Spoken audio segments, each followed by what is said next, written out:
back here in Chattanooga, Tennessee at Burns Tobacconist, and today we are smoking the Merlion.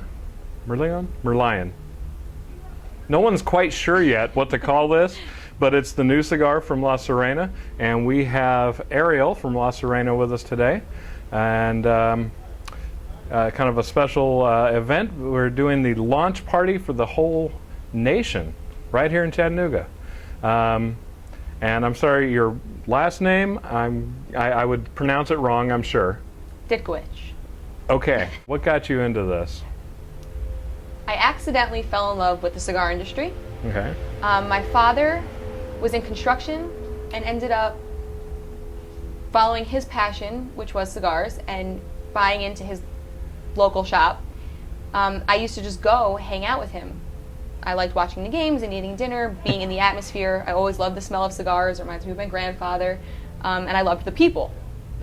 Through that, I met a bunch of the manufacturers. And Renee, who at the time was the New York sales rep, said, "Oh, you don't mind cigar smoke?" I was like, "No, I love it." He's like, "We need you to come work for us. You'll be a cigar model nice. at the events in New York." So I got a job because the requirement was not minding cigar smoke. There you go.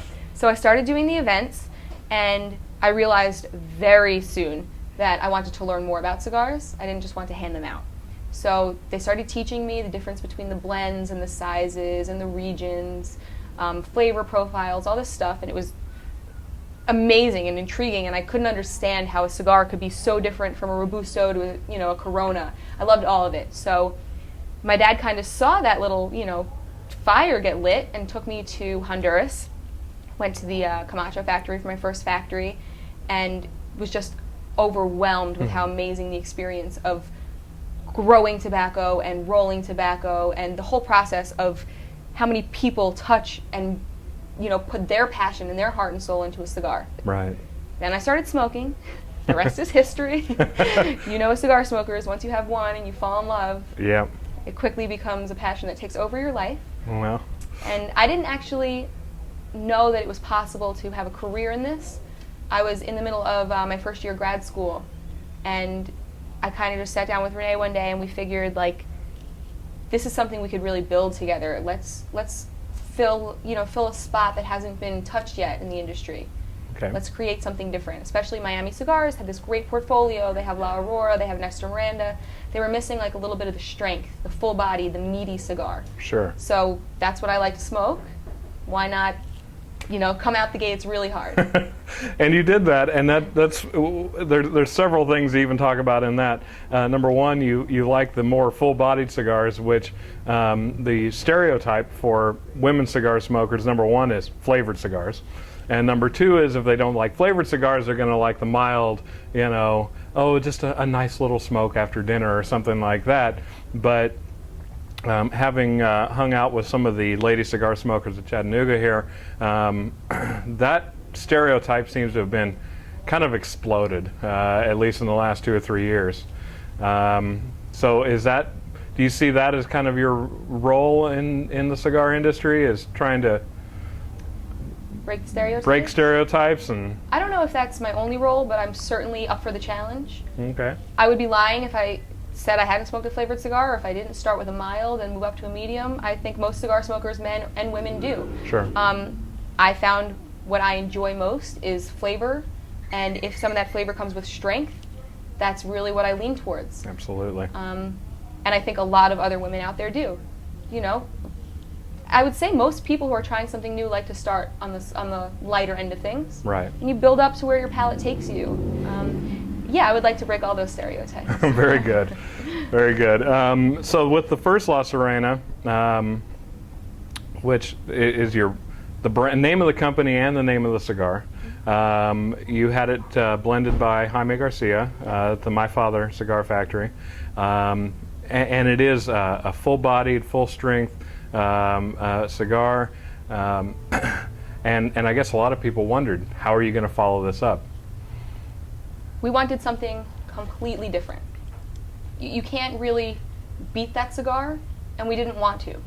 That is a special cigar. That was our brainchild. I mean, Jaime did the best thing ever for us. I love that cigar. Okay. It's my little passion. But we decided that if we're going to follow it up, how can we not compete? How can we open to a broader audience? There you go. Let's create something that more people will want to try and maybe be that stepping stone to the original La Sirena. So we decided to go with the Dominican. We wanted a medium-bodied cigar. Still tons of flavor. I mean, we don't want to compromise flavor with strength. And of course, you know, we work closely. Guillermo is one of my mentors, and so it just made sense to go to the La Aurora factory. One of my favorite cigars ever, the Cien Años, was created there, and we kind of used that as a jumping point for what I wanted the Merlion to be. Okay. Very nice. So, and in case anyone didn't get the reference, it's Merlion would be a half mermaid, half lion, which would be La Sirena and La Aurora. And I hope I didn't have to spell that out for too many people, but... What's cool is we actually got the concept from a from a statue in Singapore. Okay.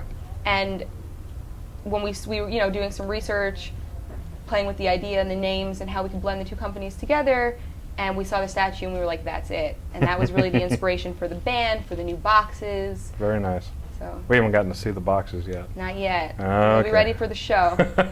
Looking forward to seeing the boxes. I did buy a bunch of the cigars, and it is a really unique band, taking on the oversized band still, but playing with the intricacies of it a little bit. I know you were showing me how the double banding now you've gotten it to work where it looks like one giant band, but then you take off part of it and it's a second band that's underneath it. It's really kind of neat. What's the makeup of the cigar? The wrapper is an Ecuadorian Corojo, Okay. Brazilian binder, and the filler has tobacco from 3 regions, Brazil, Nicaragua, and Dominican. Okay. It's kind of where we get that, you know, flavor profile that La Aurora is known for, where it's just Yeah. the unique blend of tobaccos you wouldn't necessarily put together. Right. When I first smoked it, I was this is my second one today of these, and the first one I smoked, I was like, you know, there's definitely something in there where you could say, yeah, this is a La Aurora product. There's something, a little something, and it's not like anything else they do, but there's still a little something in there that says, hey, this is La Aurora, you know. And that's what we wanted, you know, just like when Jaime blended our first cigar, Yes. we wanted that, you know, that hint of that spice where you're like, Yes. that's a pepin. Yes. And with this, we want, you know, we love La Aurora cigars, and we wanted you to be able to tell that's who it came from. Not necessarily that it fits in every other La Aurora Right. profile. It's similar but different. Right.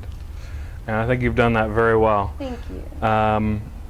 Yeah, we're doing the national launch party tonight and tomorrow night with the Merlion, and it's such a big cigar that we have to have 2 nights of national launch party. It's that big, that important. So where do you go after this? You have any other rollouts? Hitting any other cities between now and Orlando, or? Orlando is my next stop. We'll push out the cigar so everyone, you know, that's not fortunate enough to be in Chattanooga this weekend gets to give it a shot. And then from there, you know, we're going to see at the trade show who wants me next. Okay. I'm free. Well, there you go. So if any retailers are watching this, besides, you know, Matt at Burns, you know, I don't even know if he'll watch this, to be honest. But if any retailers are watching this and would like Arielle to come to your house to promote this new cigar, then you need to make a point to stop by the Miami Cigar booth at the IPCPR show in Orlando next week and make an appointment, get in there and smoke the cigar, and then and sign her up for a date to come out and be at your shop.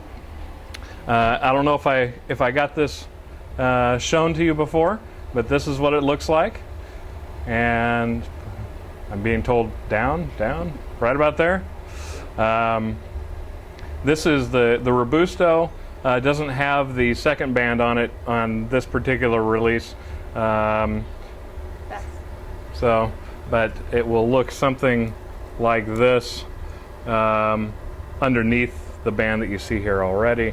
But that's about it for today. I'd like to thank Matt and Burns Tobacconist, sorry, for letting us be here and do this again. I'd like to thank Arielle for taking the time to come out and talk with us for a few minutes. Thank you very much.